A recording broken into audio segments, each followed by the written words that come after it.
I'll See You Soon was Derek Wu back in Auckland had a lot to do with that. He basically wrote most of that song from the musical perspective, and it was a song that we kind of got together and put together quite late on in the piece. I think before leaving New Zealand we'd only played an early version of it to a live audience once. It was very quite a new song.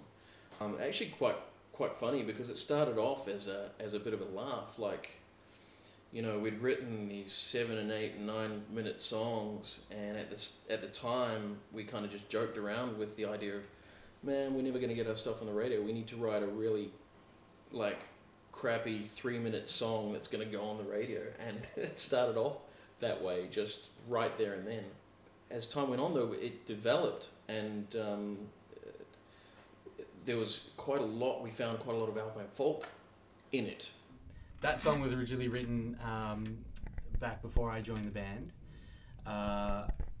but straight away, as soon as I heard it, I knew it was one of the more special songs that we had, and I thought it was really important that we play that song and we get really good at that one. When I got here, I had a bit of a back catalogue of not only songs but a whole heap of riffs. Some of them that go back years, some of them that were more recent, and I'll See You Soon was more recent. I didn't actually pull that out in front of the guys for a while because I was in a discovery stage trying to figure out where we'd go with the new members, and it was after we had written a couple of songs together, I brought that out, and we kind of put that to the band, and I guess we didn't actually change a lot of it musically. Lyrically, it became slightly different. The chorus, I'll See You Soon, I'll Meet You There, was always there. I'd written that from day one, but Lauren's input on the verses there, and the fact that it was a female vocalist at the time, gave the song a different kind of feel and a different kind of message. I remember the first time when I was learning the songs, it was one of the songs we learned, and for the life of me I could not remember how to play it each time we brought it up. Like, how does this one go? Am I playing the right note? Am I in the right chord? I just couldn't remember. And for a long time, it wasn't a major song in our repertoire.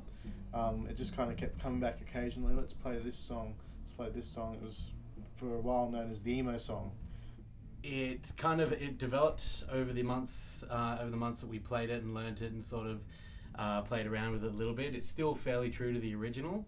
But of course, you know, new people being in the band, we all added our own sort of touches to it. Most of my kicks are in time with the bass, so it's got a very, you know, a good thud to it, and you know, a really powerful boom when it comes into certain parts for me.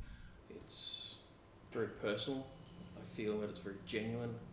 I feel quite overwhelmed in a way. I don't know why. It's just got this.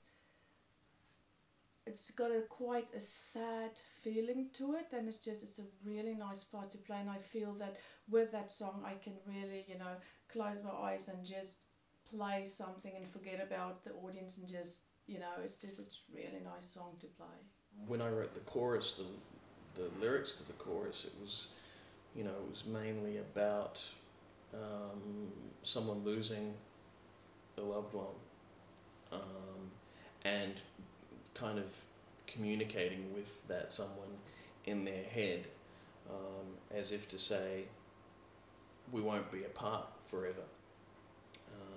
And it's about that. It's about reunion, and it's about hope. There's an overall theme of longing, of lost lovers, I suppose. Two people who aren't with each other, who either want to be each other or with each other or should be with each other, whether they know it or not. It's about loss, but it's also about hope. It's about the idea that, you know, the people that you love and that you care about, they're not gone forever. You know, there's a way that we're all going to be reunited someplace or somewhere, and it's just that real feeling of hope that goes along with that. It was probably quite an important song for the band, because we didn't necessarily feel good about the fact that Lauren had to leave the band. you know, we were all very cut up to all different degrees about going through that. And this was Lauren's song very much in a very big way. So when someone else came along to sing that, I could see that with the different members in the band, there was different kind of feelings about someone else singing that song. I could see that, and you know, one of the guys vocalized that with me. But when Nadia came into the band and she started singing that song, it started off very much like a song that she was trying to squeeze herself in on. It wasn't until we got into the studio and I really asked her to become and to show us Nadia rather than someone dealing with this song. I really wanted to hear her, and that was probably the first time we really did hear her.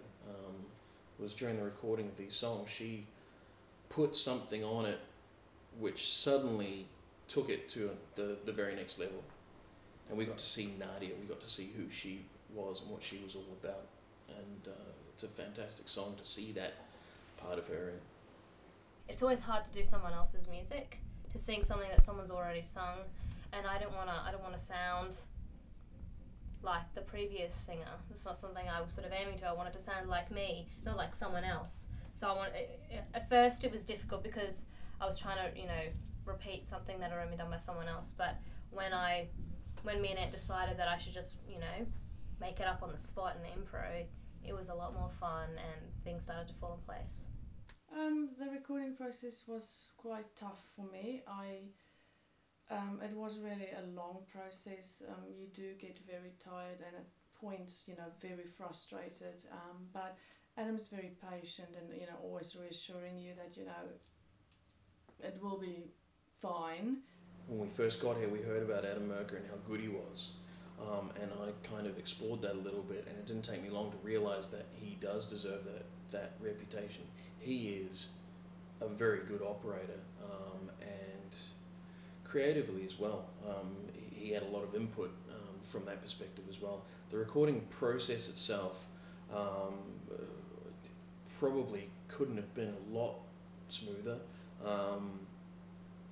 It was a long process, but you know, we're pretty picky about things, and Adam's patience there with us, I guess, was just as well. He was able to put up with us for that long. Quiet on set!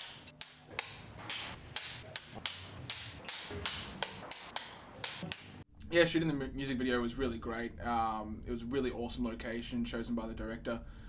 Everything about it was just really great. The people that we worked with, everyone was very excited about doing it.